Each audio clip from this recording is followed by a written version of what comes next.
The Cauldron of Curiosities.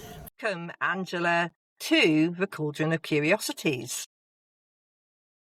Hi, Sarah. It's great to be here. We could talk forever, couldn't we? And we haven't even started yet.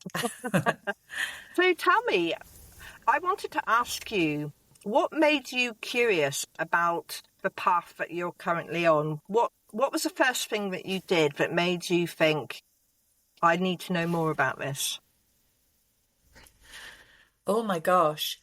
Well, back in, it was 40 years ago, I had a rather rude awakening, well, abrupt, where all my clair senses just turned on at once. It was as if somebody'd hit a big switch in a nuclear power station, and basically it was terrifying.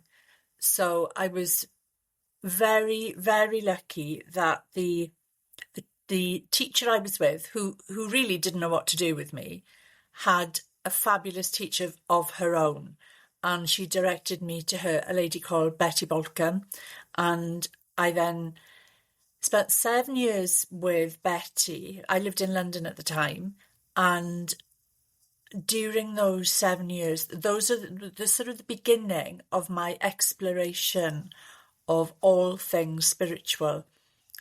I'm a really practical person, you know. I'm called the practical mystic because I think none of it is rocket science, and it should be simplified for people. But for me, I had to experience it for myself, and I come from a place of, well, if I haven't experienced it, then I'm not going to talk about it. I'm not going to teach it. I'm going to question it.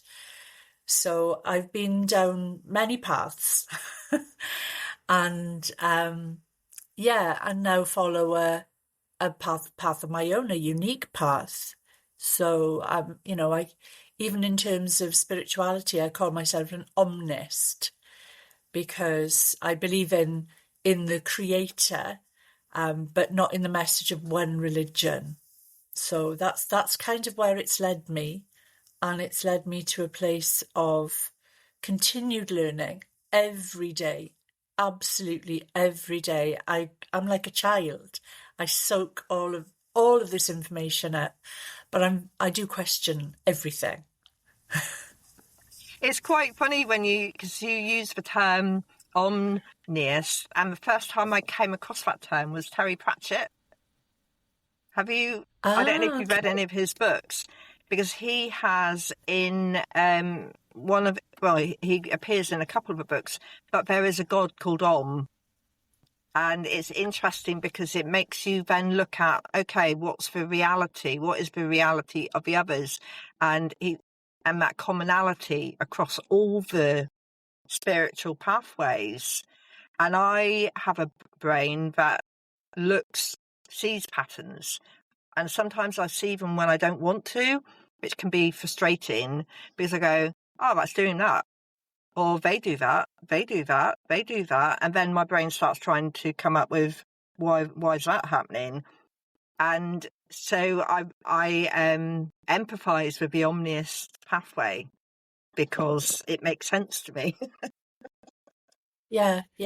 Well, Om is the sound of the universe. You know, it's an ancient Sanskrit mantra, but I don't know if I've shared this with you. I'm trustee of several charities. I'm passionate about making change, and not just talking about it, but actually physically doing something about it.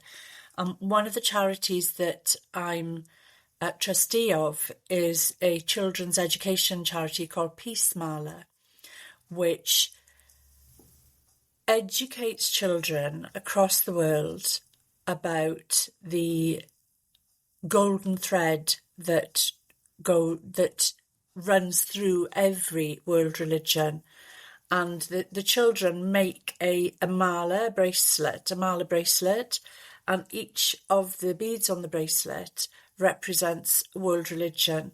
And the thread that runs through them is the golden thread. And they even have a little toggle that represents themselves as well. It's a fantastic programme, and I'm really proud to be part of it. It was actually started in my hometown in Llanelli by a lady who taught RE at my old grammar school. But she was guided to start it after 9/11, when some of the children were ill-treating some of the Muslim children in the school.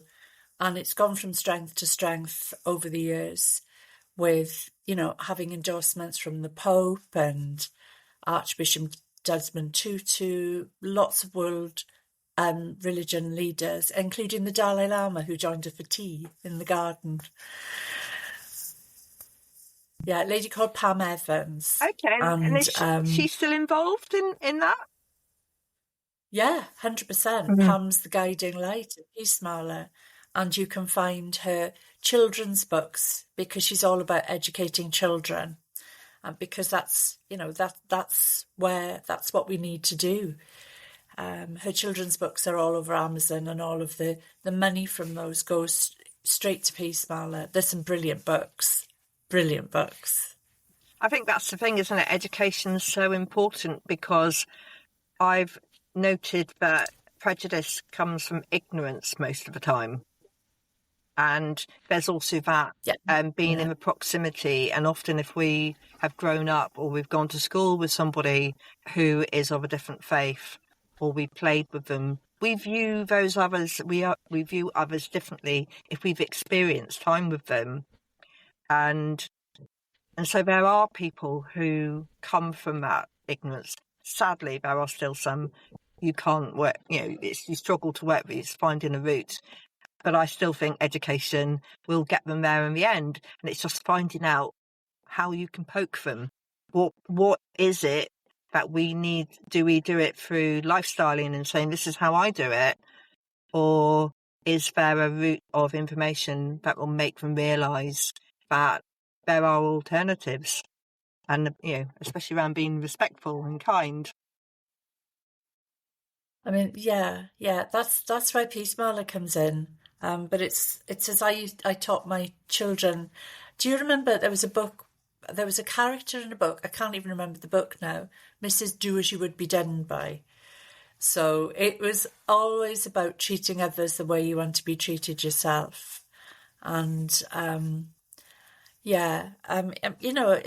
guess it depends where you grow up. In my school, I mean, I'm 62, so our town wasn't particularly multicultural. Well, I don't, other than a couple of Jewish girls, it was, a mainly Christian school, an all-girls school. But by the time my kids went to school in the same town, they did their nativity play in 5 different languages. So, which is incredible, absolutely incredible. And I'm, really thrilled that happened for them, and they were exposed to different cultures from a very young age. And leading on to what you're talking about earlier to me before we came on, how does this link in with the book that you've just published? Yeah, yes and no. So I've just published a book called The Magdelene Oracle, Awakening the Power of the Rose. And I was just chatting to Sarah and saying, literally, it was yesterday it was published on the Feast of Mary Magdalene. So, but if you look at religion and you look at the way that Mary Magdalene was treated by the Christian Church up until fairly recently, when they, quashed all forms of the divine feminine and anybody who represented the divine feminine, then I guess this book is about blowing all concepts of who and what Mary Magdalene is and was out of the water. It's a book for both men and women. It talks about how we can take her message and step into our own sovereignty, step into our own power by balancing the divine masculine and the divine feminine within. I mean, but it's not a cerebral book. It's a book packed with inspirational stories from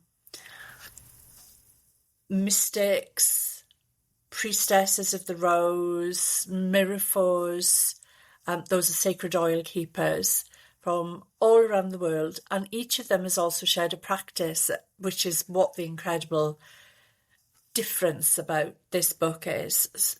So you can pick and choose. You can experience lots of different ways to tune into the Magdalene frequency, to actually develop your self. That's what it's all about. I'm all about empowerment. All my books are all about empowerment and people taking charge of their own healing journey, taking charge of their own spiritual development. So this is my 12th book now. My 12th book. Oh, wow. And how many people are involved in this book? How many people did you have to work with? So we are 17 authors, but we work with many more because we also have peer reviewers. Mm-hmm. So people whose opinion that we highly respect, who we've sent the book to beforehand, who've written words of praise about it. And we're also incredibly grateful for our advanced reader team as well. So we had a team of people all around the world who received the book early and gave us their opinions of it. And, you know, all of these things that it's just been wonderful. Mm. And can I ask? And I was sharing, sorry, because I was sharing with you yesterday, because I'm a Welsh girl and we love rugby. It was like, yesterday was like waiting for Wales to score tries at the rugby team to score tries at the World Cup. And Christmas and birthday all rolled into one. It was a really high energy, exciting day yesterday, and we did it. We've sent this beautiful missive, this sacred transmission all around the world. It's just beautiful. Beautiful. I wanted to ask, what made you curious? What made you step onto the path regarding Mary Magdalene in the first place? She's one of the Ascended Masters who I channel. So I'm a light trance channel. So over the years, I've developed my mediumship and all of my clairsenses. And several years ago, I started working in light trance. So what that means for anybody listening is that who may not understand the term is that I move my consciousness to one side and I allow Ascended Masters, archangels and beings of light to use my voice. And my deal is that they can use my upper part of my body, they can use my arms as well, but I don't want to walk around and fall over. I'm a bit accident prone. So I thought, all right, okay, I'm going to set these boundaries. I was taught very early on that we can set boundaries in our development. And Mary Magdalene, her Ascended Master name is Lady Nada. And she is one of the Lady Ascended Masters who patronizes the divine rays and sacred flames that I've written a series of books about. So I already had a relationship with her. I'm also a master teacher of Mary Magdalene Reiki. I've got remembrances of past lives with her.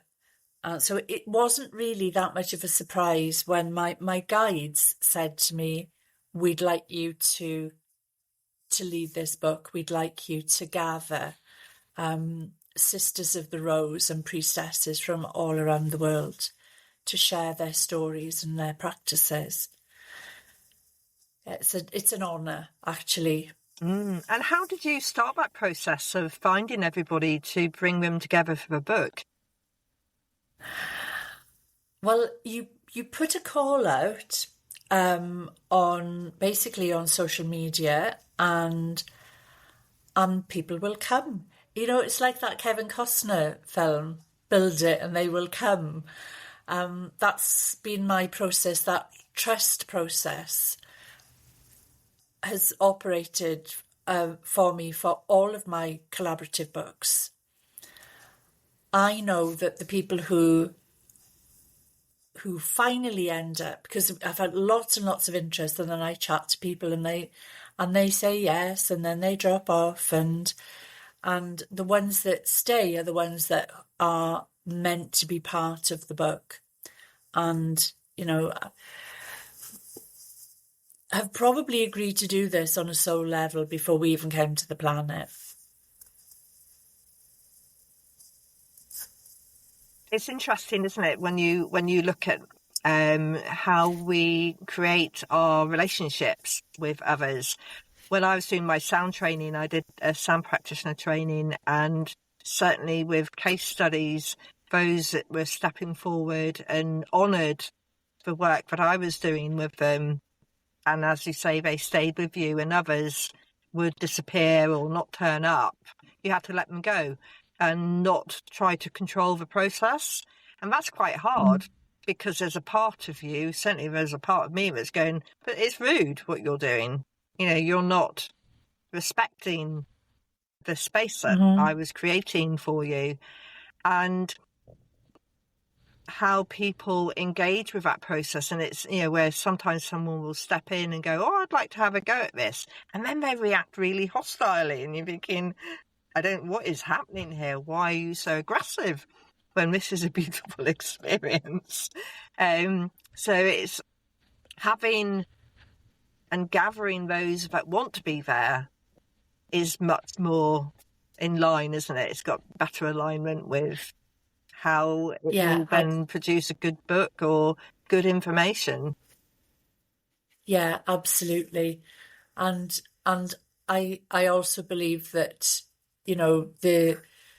these challenges are sent to us to, help us grow as well. So, I've certainly had some challenges over the years, not just with authoring books, but on the spiritual path with clients, and every one of those experiences has helped me become who I am today as a practitioner and teacher, but it also gives me the ability to share the experiences that I've had with others, to help them understand, because I always push the boundaries. If my teacher said to me, well, you can do this practice, but don't do it for longer than 20 minutes. I've let it run all night. And then really, so when I teach it myself, I say, well, this is what will happen if you don't just do it for 20 minutes. Yeah. People are having the benefit of my experience. Are you experimenting? Yeah. I did a lot of that in the 80s. It is interesting, though, isn't it? Because sometimes you get a sense of, I need to do this. So I do my daily practice with the tuning forks when I get up. And I've been using the tuning forks with a couple of crystals. And one of them was, you're going to use this one. I think, but how do I put that on? Because I could only get it in a particular format. But it's surprising how you get around it, because I actually pushed it down into my bra, so it was over my heart chakra, and it was in the perfect place. It worked beautifully. It actually, I had this pressure in my head for 3 days, and when I placed a serpentine over my heart and used the weighted Om, it cleared. That's really interesting. Mm, Do you know, Sarah, I just want to share one thing because we met at the healing we weekend, did. and yeah, so I was leaving the healing weekend on the Saturday night and walking past a beautiful crystal stall at the top of the aisle that our marquee was in. And as I'm walking past, my guides are in my ear, "You need a dragon's egg." And I turned to my friend and I said, "I've just been told I need a dragon's egg." And she said, "Oh, come along, let's go and get some serpentine." And we found the perfect. It felt like, when you're looking for a crystal and then you think, right, you just see it and you know that's the one, and picked it up and it was the one. Mm. And yeah, so I've actually got serpentine by my bed at the moment because it's there until I'm told to move it. Yes. Yeah. No, it's surprising because I've used mine twice, and then today I started doing my forks, and I got, well, why have you not got it tucked in? So I'd get up, go and get it, come back, pop it in, and then everything just sort of settled down again. You can carry on, and yeah, it's like having a personal nagging system, isn't it? Go and get It it. is. It really is. Yeah, yeah. And I've learnt not to argue anymore because I went through a big phase of arguing. Oh, I can't do this. Oh, well, But so and now I negotiate rather than disagree.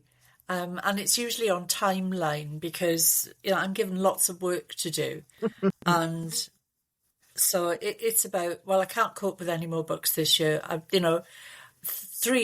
Actually 4 books Mm. will have been birthed by the end of this year, and 3 of those, two of them will have been multi-author.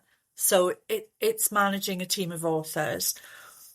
One I'd written in, which was a multi-author one, with a wonderful lady called Sarah Jane, also works with sound, and another that I wrote that took 3 years to come together, that I wrote with a friend of mine, dear friend of mine, Lainey Savonte Wilkin.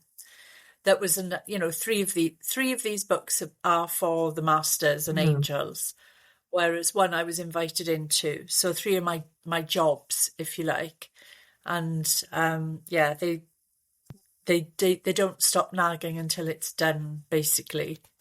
Yeah, it's interesting because, as you said earlier, the things that you need for the thing that they want you to do will come. So you will get access to.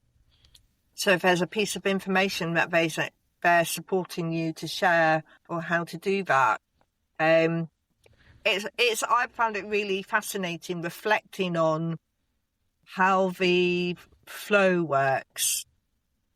And so it's like if you, like with doing the podcast, I resisted the podcast for quite a long time, despite me even having people physically saying to me, "You need to do one."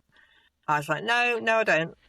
And then it would come up again and I would put it back down again. And I kept wanting to do it with someone else. And it was never working. It never panned out. I could never find somebody who, as you say, was willing to stick with it. And I thought, oh, they want me to do this on my own. And sometimes I'm not even allowed to talk to anyone. There's a real sense of, no, use the information you can do some research, but a lot of it you already know. So why are you not using that information? You've got all of that learning, share it. Stop holding on to it, put it out there and share it. Okay. Yeah. And I've had systems stop working because it's like, no, you're not meant to be doing this with someone else. You've got to do this on your, and it works. The ease of things is like the 2 different paths. I'm choosing this one. It's like, here's another hurdle. And then I was looking at, okay, so am I meant to be doing like, is video format the best format? But often using MP3, I can do, it's really easy. And then I found an app which allows me to merge all of it really easily on my phone. And you're like, okay, so you're just saying, yeah, you can do this. Stop finding excuses where you're going, oh, I can only do that when I can find somewhere where I can log into my laptop. And it's like, no, you can do this. And everything has appeared to be able to do it on my phone. And I spoke to somebody the other day and they said, so do you have a recording studio in your home? And no, I said, I live in my van, I do it on my phone. I said, but I've got everything I need to do it on my phone. It's brilliant, isn't it? I mean, our lives do flow with ease and grace when we follow our soul's path. I mean, I've got an incredible story. Have I told you about the Book of Many Flames and how that came to be? Okay, so the first channel book I did was called The Book of Many Colours, and Spirit had me in training for that. So they had me in training for a year, learning to channel effectively, because I'm a type 1 diabetic, so my blood sugars drop really easily when I channel healing, when I channel divine beings. So they had me training there for a year, and then they kind of allowed me to. They sent me a book coach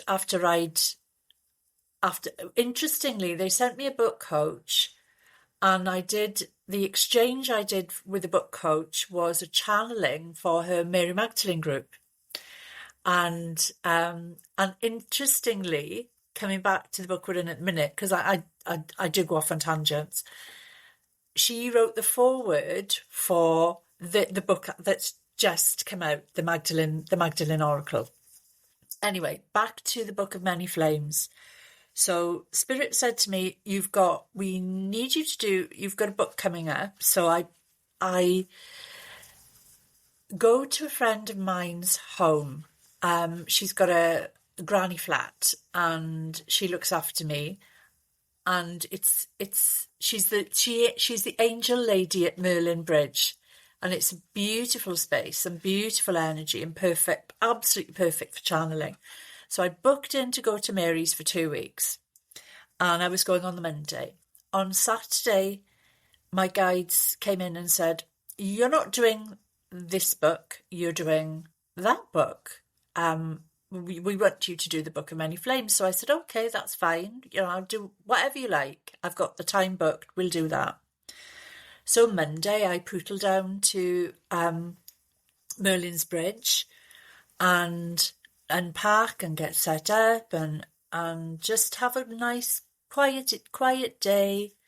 Tuesday morning, I think it was the 25th or the 26th of January 2022. Saint Germain comes in, vroom. I want this published on 22/2/22. And I just laughed and said, well, you're going to have to send me the money to pay for the editing process and publication.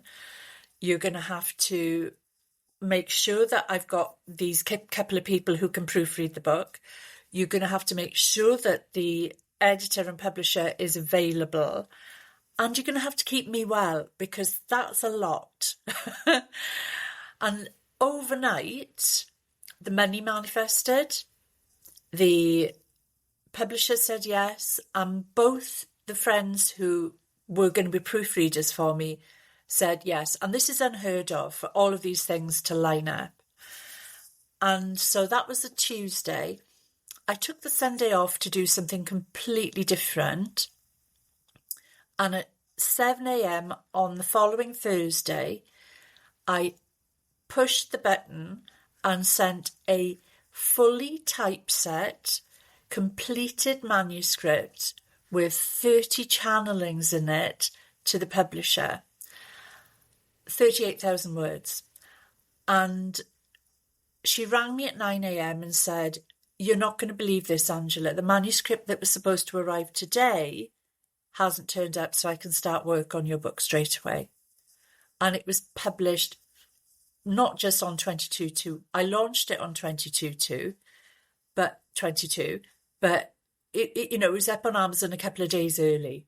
So everything fell into place. So for those of you who think, I can't do this, I want to tell you that you can. If I can do it, anybody can. I'm not special. I'm just dedicated. And I just think, right, I'm going to do this. Let's get on with it. And if it's the right thing to do, then Spirit will have your back. And, we need to get information out to people, because that's what creating this new earth is all about, is about all of us joining together and raising each other up. Oh, you're right. That's very true. So tell me more about, so with this process, when you were writing the book, you said the publisher. Which publisher were you using, out of curiosity? So I self-publish some of my books, but I use an indie publisher who is an incredible editor, and so she's helped me with 4. She's on my 5th book now. Yeah. So yeah, a lady called Michelle Emerson, give her a shout out. She's absolutely incredible, and I'd recommend her to anybody. She's, she was the first person I was guided to for the Book of Many, my first ever editor. And, I keep going back and back and back to her because she's absolutely brilliant. And does she, so she edits your books for you, but she publishes it on Amazon, does she? Or how does that process work? She does the loading for me. Yeah. She does the loading up for me. But they are published some of them are published in my name. Some of them are published with a different production company. So the early volumes of my Oracle book series were published by a wonderful, wonderful lady called Laura DeFranco, who runs a company called Brave Healer Productions. And I've been in several of Laura's books as a co-author, and chose her to commission to take hold of the first volumes of the Oracle series. And they're Saint Germain's books. The Energy Healers Oracle books are more of Saint Germain's books, because his thing was, well, there are so many different types of energy healing. People need to understand that they can benefit from not just spiritual healing or Reiki. There are hundreds of them out there. Yeah. And this is what the Energy Healers Oracle book series is about. And we cover over 40 different healing modalities and holistic practices, including sound healing. Oh no, it's amazing, isn't it? I expect you found this is looking at where you can weave them in together to give somebody their own unique experience. So you have somebody come forward and I'd say, so how can I help you today? What can I do for you? And listening to them with my nurse's head on, hearing about, is this a physical thing or is it emotional, and bringing in the different bits. And one of the things I'm quite keen on using is the weighted tuning forks on acupressure points, on the meridians. Yeah. And you can use it in tapping with EFT to shift emotional aspects as well. But what I like about the sound is it dissolves gently. So if you have a physical piece, a lactic acid knot or tension, it will release it. but it also works on the emotional crystals that block the meridians, and it gently, again, it's that gentleness and flow, get them to drink plenty. If it's a lot that they're shifting, something like milk thistle can be quite good to help them clear everything out a little bit faster, give your body a bit of assistance. So there's a few herbs you can use, or if you use homeopathy, and it's bringing them all in. You go, you've got, Yeah. you're surrounded. We're in the middle of a sun where all the rays are reaching out to all these things, and I just think it's just, it's just marvelous that we've got access to them. But it's, as you say, the work you're doing is telling people about them, and that's really important, because I don't think people are always aware that they can take control, they can learn about it, they can read books like yours, they go, this is what it is. And it's finding that information easily, isn't it? Because there are books out there, and I pick them up, and my brain goes, I don't understand. And I'm thinking, come on, Sarah, you've got a master's. You do understand. Why are you not able? And it's because the style, or there's language in it that's blocking my brain.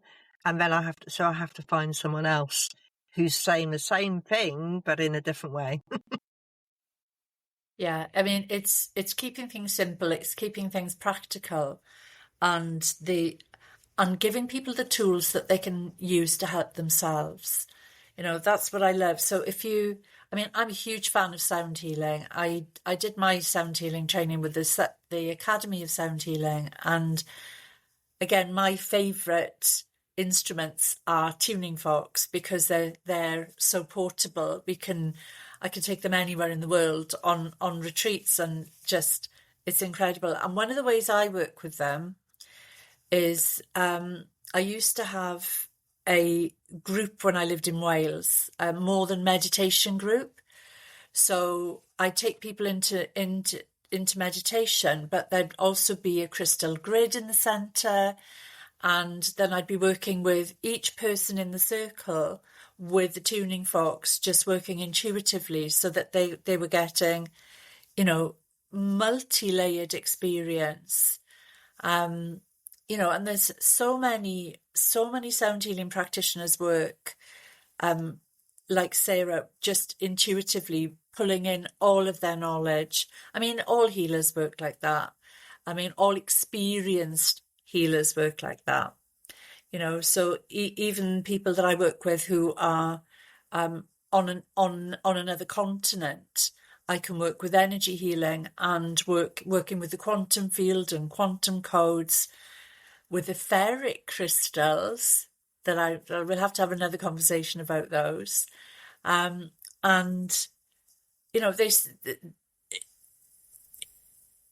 When we set an intention that we ask for healing for the highest good of all and harm of none, in accordance with the will of the divine and the will of the higher self, people see results.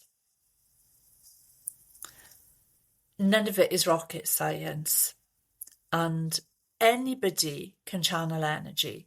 Anybody can channel energy. And I'm going to say it because that's what many colours and many flames are about, so that you learn how to embody these incredible frequencies, these tools that we can use for ourselves and for others and for all that there is.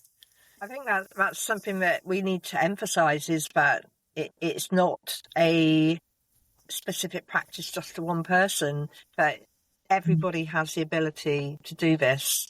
And, do find out the way that works for you. Because we all seem to come to it from different ways, don't we? Some people I found quite a lot of nurses go into the sound healing and complementary therapies. There's quite a large number of them, because you see your patients and you want to do the best for them, and you want to do the best for people, and you can use that knowledge.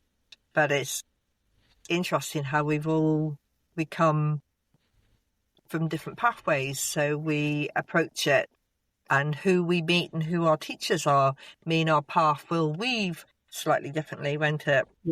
Yeah. It's Yeah, absolutely. And years ago, I went to, I mean, I was, at the time, I was working at Mysteries in Covent Garden as a spiritual consultant. So it's got to be about 10 years ago.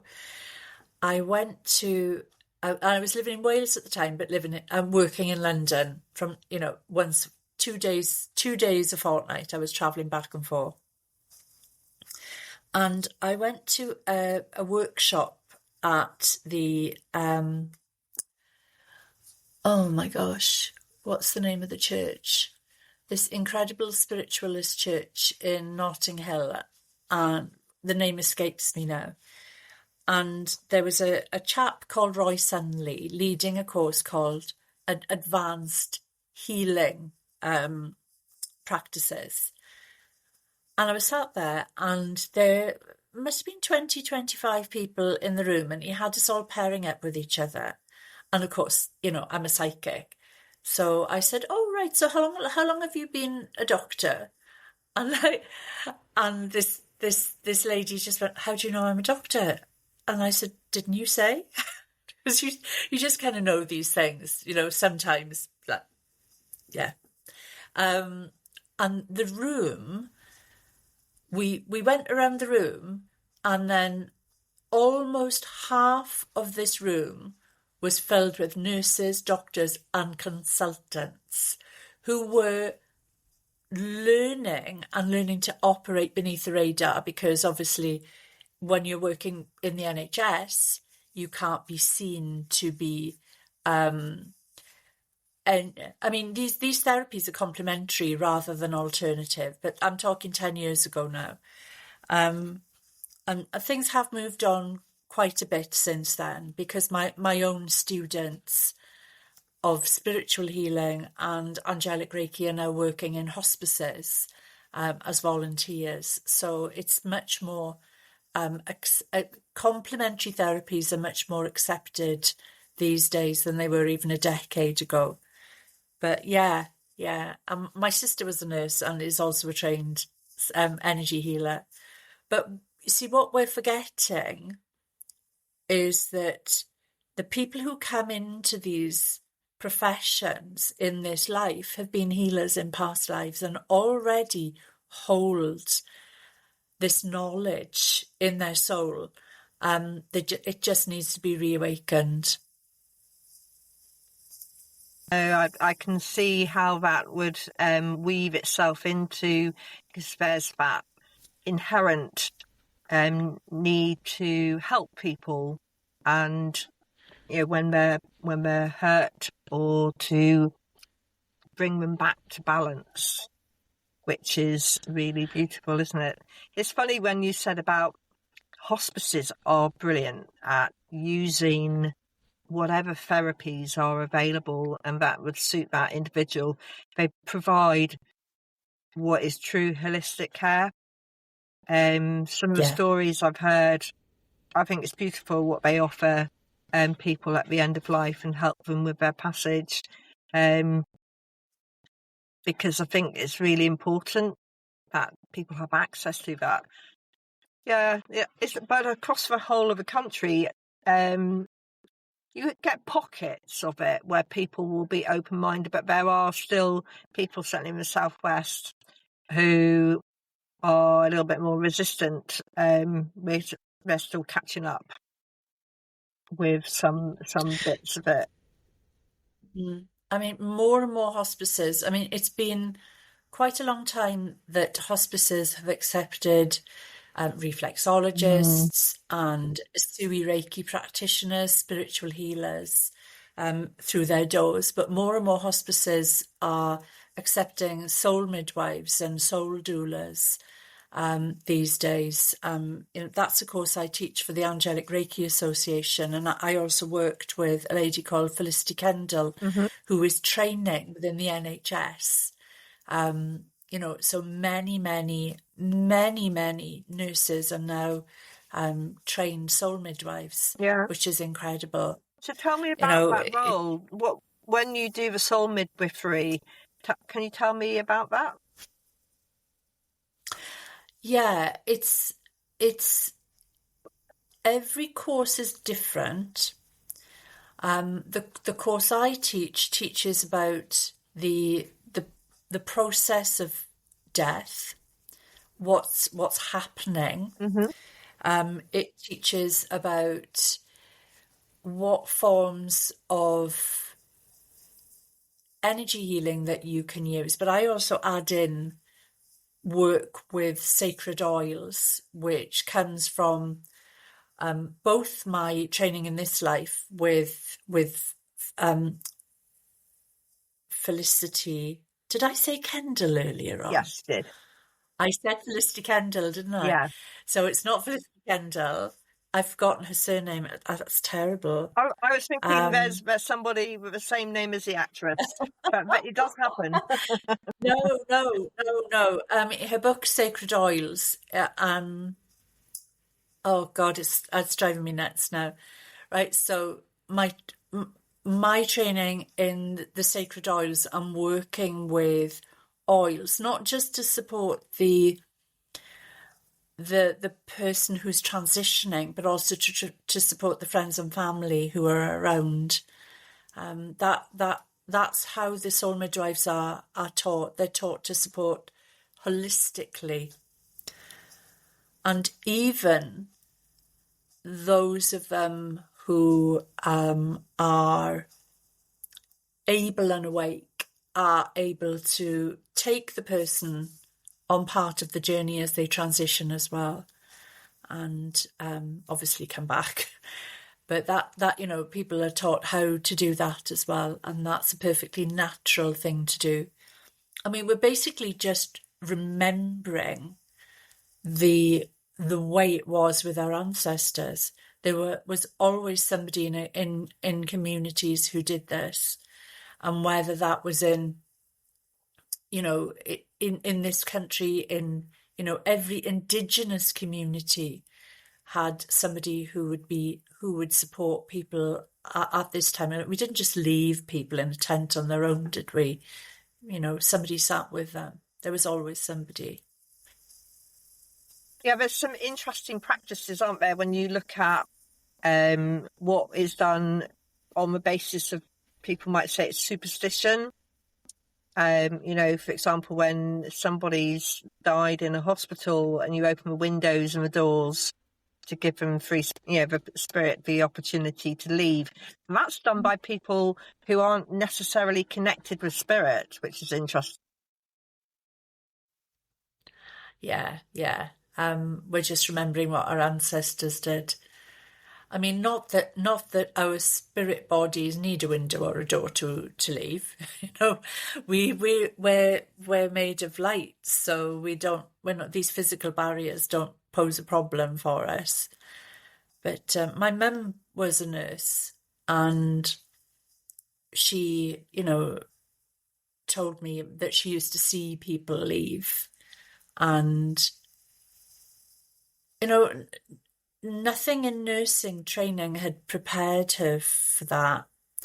And she was a very young woman at the time, a girl. We take these girls and boys in at 18 years old, and I think it might have been even 17 in her day. And they're exposed to things that would challenge most people. I think that's something that people don't always reflect on, but we do put people in, and if you're not mentally able to cope with that situation, maybe some people compartmentalize it and they can deal with it, but some people struggle because you're having to go home after someone's died to your family. And how do you not carry that into your home environment?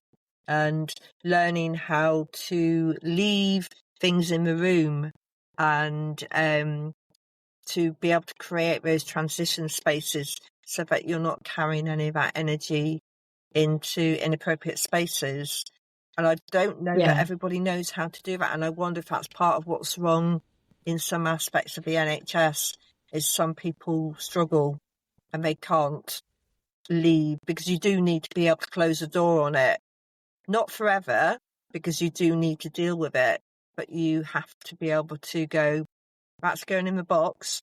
I'm going to walk in the door and put my hat on, my mum hat, and my mum hat doesn't bring in the hospital hat. Yeah, yeah. I do think you need to be able to have that capacity, which is not easy to do that. It is hard.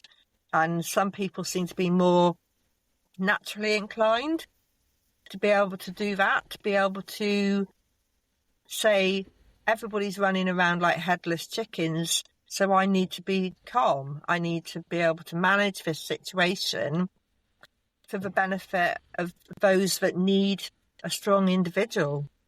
And that comes through. Yeah. And it's not training, it's an inherent thing that comes and gives you that ability to go, right.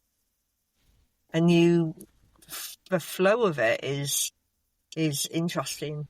When I reflect back on some of my experiences when I was in the army, and you look and you go, oh, I can see where did that come from? That instinct of knowing the calmness and the support that naturally came through. But it stopped people losing their heads.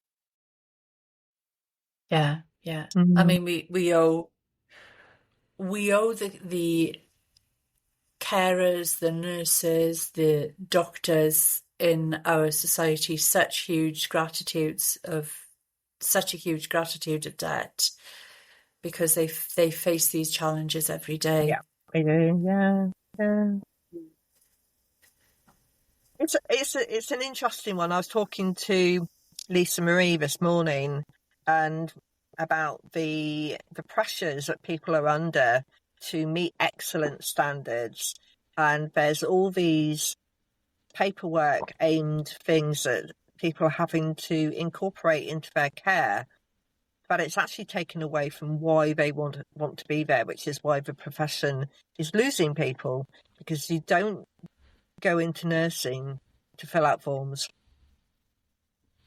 and you don't go into nursing to get a excellent award or to get this feedback chart that says it's green. You go into nursing because there's a part of your heart, your compassion, that goes, some people need help, and I've got that capacity of being able to help people, so I'm going to do that. I mean, it's the same for teachers, isn't it? The same thing has happened in teaching. So many rules and regulations. I mean, in essence, we need a structure, but does it need to be as time consuming? Yeah, I don't think it needs to be time consuming, but it's finding a happy medium. And what concerns me is who is the driver behind how we do it, and there's some of the labelling that comes along with that. That sometimes concerns me, but it's not in the best interest of the patients at the end of the day. When you look at it, in the grand scheme of things, does anything really improve? And sometimes it does, but sometimes it's almost like it's just a process, and it's satisfying someone, but it's not satisfying. You're not seeing improved patient care. If anything, some patients are saying things are getting worse.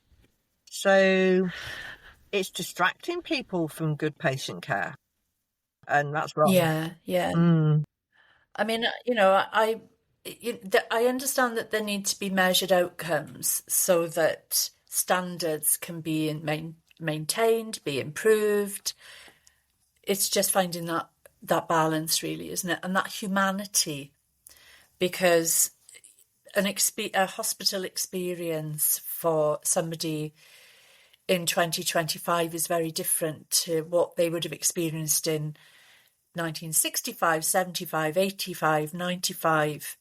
Through the decades, we can reflect back on how it was, how in my mum's day and when I was a child, how the matron ran the ward and there were hospital corners, and the floors were immaculate. You could eat your dinner off the floor.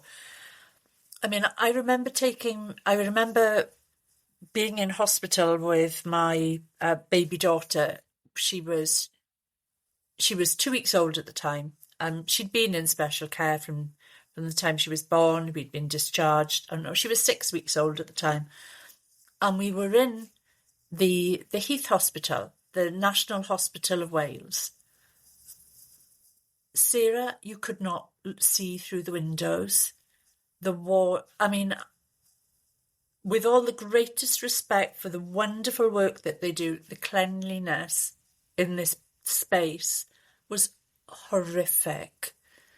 Absolutely horrific. You know, the trusts are so stretched financially that you know, they didn't have a window cleaner. It was ridiculous. And this was, the temperature on the ward was in the 90s because it was summer, and there were babies on the ward under the machines to keep them warm. Tiny, tiny babies. I think we've lost sight of who it's for, you know. No, I agree with you. It's sad, isn't it? Because you don't want to see a system that was a good idea being broken because of that lack of foresight. And when you think about it, the NHS's budget, the majority of their money is spent on drugs. Mm. Oh, we could have another hour's conversation about that. I know that. Don't get me on that soapbox, but yeah, it's, and even I remember a few years ago going to it was a governance type conference, and that it was a health secretary. This is where this many millions are being spent on drugs, and some of those drugs could be bought a lot cheaper. If people wanted them, they could buy them themselves in Tesco's for 20p, but it was costing £6 because they were insisting their GP gave them that medication. But we could do that one and have a conversation around where's the money being spent. But let's go back to the beautiful moment of the rose, which is where we started. And what a beautiful day yesterday. You know, the sun came out for the Feast of Mary Magdalene, and your book being so beautifully and well received.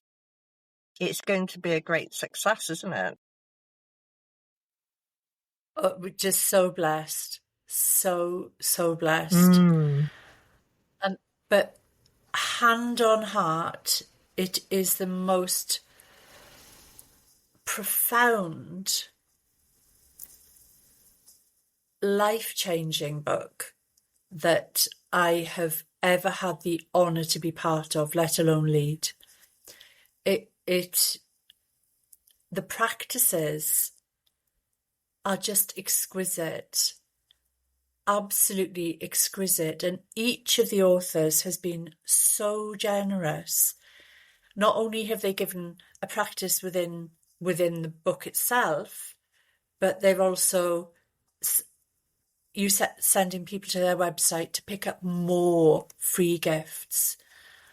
You know, it's phenomenal. It's beautiful. And I mean, as I said, it's for not just women, it's for men as well.